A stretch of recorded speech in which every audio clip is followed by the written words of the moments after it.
The idea of putting a Beaufort on, but the Beaufort wasn't suitable as a carrier for the weapon. So the task was then assigned to mosquitoes. In the end of March 1943, 2 squadrons were formed on the same day, one of which was 618 Squadron and the other was 617. We all know all about 617.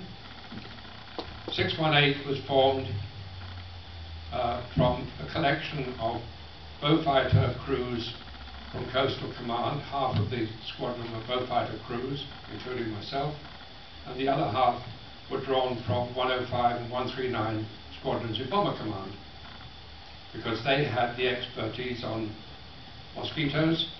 We had the expertise of flying long distance over the seas.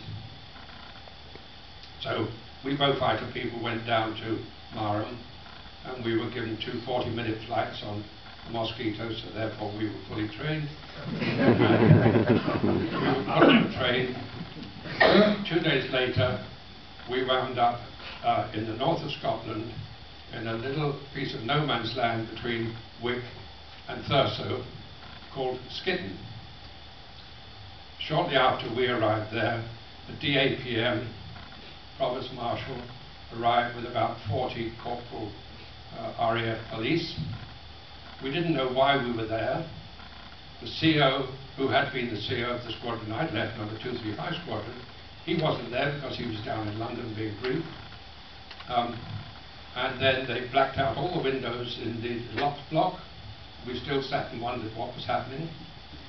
The chaps from 105 and 139 had come up with 6 Mark IV mosquitoes that we were allowed to borrow until they had to go back to Marham. But eventually the CO turned up, called us all in and said, "You're going to carry out a special operation which will be a low-level daylight attack on the Tirpitz." Guy Gibson, in his book, Enemy Coast Ahead, I think it was called, said when he was told that his target was the dam busters, the dams, said, "Thank God it's not the Tirpitz." How right he was. So